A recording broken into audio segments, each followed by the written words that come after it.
On May 29, 2025, a blunt shareholder letter dropped like a bombshell.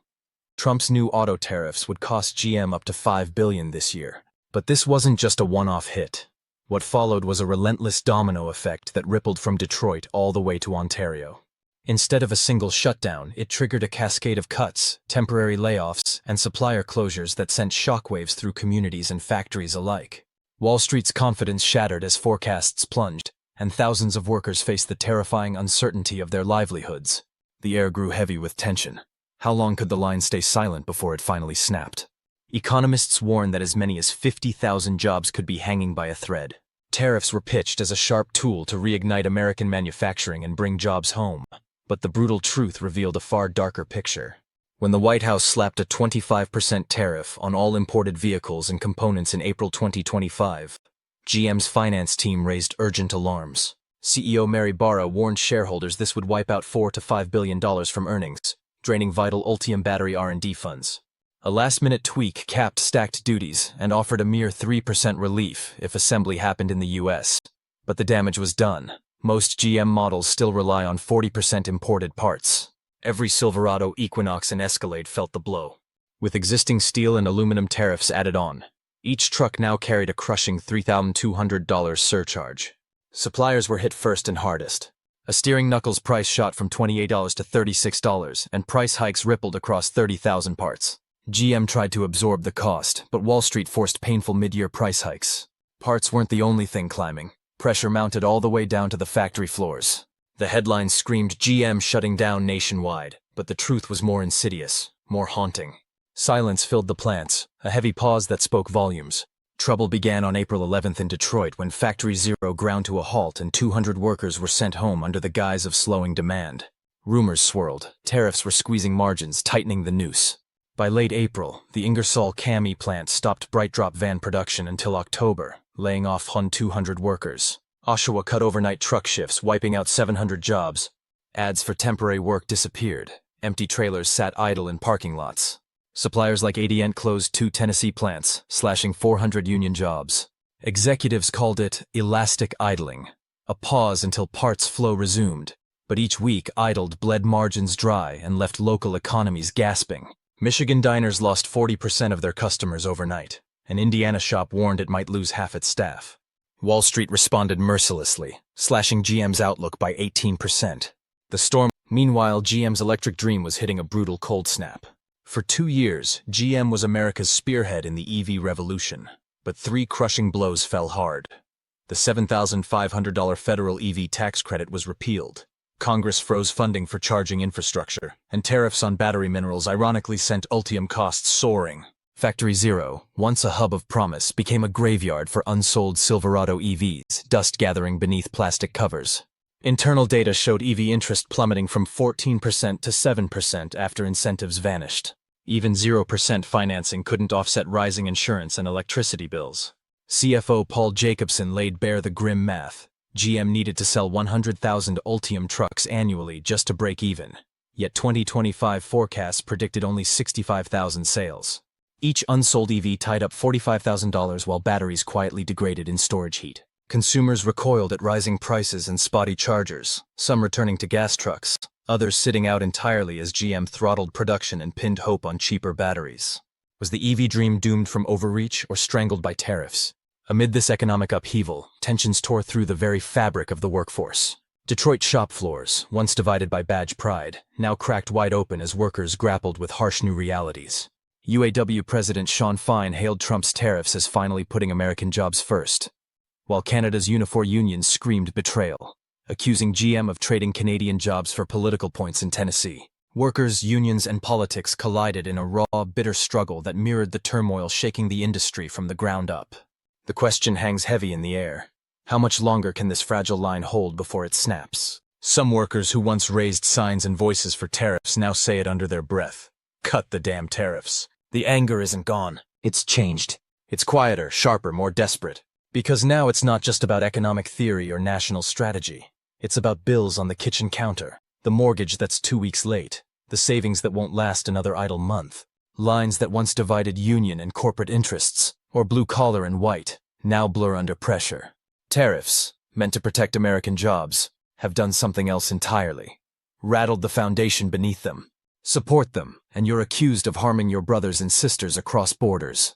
Oppose them, and someone will ask if you still care about your own country. Caught in the middle, workers are left with nothing but impossible choices, and fewer shifts to even make them on.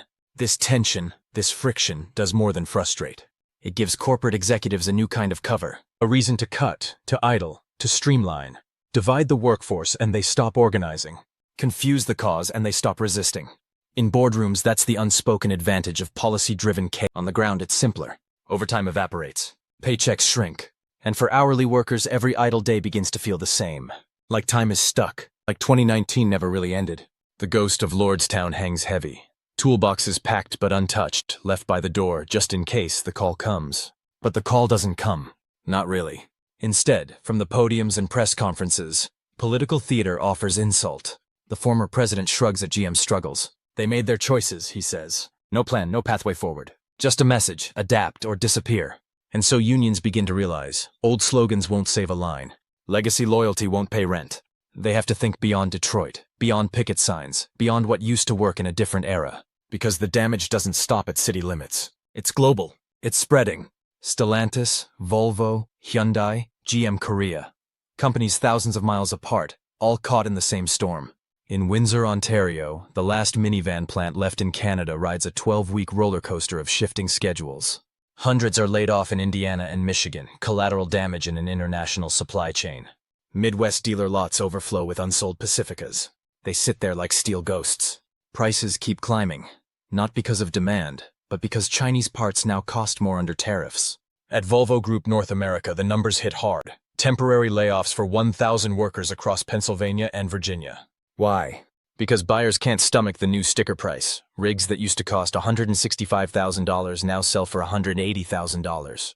Some just stop buying altogether. And in South Korea, GM's outpost is panicked.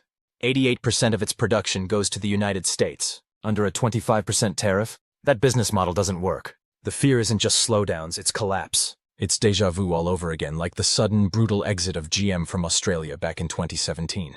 Meanwhile, Hyundai and Kia scramble to build more cars on U.S. soil. Their plants in Alabama and Georgia are expanding. But those new jobs, promised to balance the scales, they won't arrive until 2027. The factories of tomorrow don't help the families struggling today. And supply chains, the delicate global veins of this whole system, are breaking. Imagine a single piston, manufactured in Mexico, then shipped across the border 3 separate times during assembly. Each crossing now risks a new tariff, a new customs delay, a new fee. In Ontario, one supplier lost $1.2 million in a single week because of a paperwork error. That's all it took. These aren't ripples anymore. This is a tide, one that's starting to pull jobs, businesses, and even entire regions under. Around the world, the whispers have begun. Is this the start of a new retrenchment era? So what's GM's move now? Can the lines restart? Can they recover, and when? Inside GM's Rings End headquarters, 3 futures are being quietly drawn up. 3 roads ahead, all tangled. The best-case scenario is a fragile thread of hope. By late June, Brazilian wiring harnesses begin to arrive again. Mexican engines resume shipment. Slowly, production ramps up. The Silverado line in Fort Wayne breathes again. Oshawa reboots. Detroit's Ultium EV line holds steady. They're aiming for 65,000 trucks. It's not a boom, but it's breathing. Margins stay razor-thin. But they're in the black. The middle road is clouded. New tariffs hit Japanese and Korean electronics in July. Infotainment modules, a crucial part of modern vehicles, spike in cost. Profitability dips. Plant utilization slows. And in Washington, lawmakers are locked in gridlock. The silence from Capitol Hill isn't just frustrating, it's dangerous. Credit agencies begin to stir. Downgrade rumors grow louder. Investors flinch. The worst path is terrifying. China retaliates. Rare earth metals crucial to battery production dry up. Parts vanish. Ultium lines shut down. Trucks stack up unfinished, unusable. Workers furloughed indefinitely. Plants in the U.S. and Canada go dark. Entire operations grind to a halt. Debt balloons. Morale implodes. GM clings to 3 levers: consumer demand, a resilient supply chain, and policy relief. But even their most aggressive belt-tightening, cost savings measured in billions, can't close a $5 billion tariff gap. The math doesn't lie. So what's the truth? Were the tariffs a calculated strategy gone wrong? Or a self-inflicted stall dressed in the language of patriotism?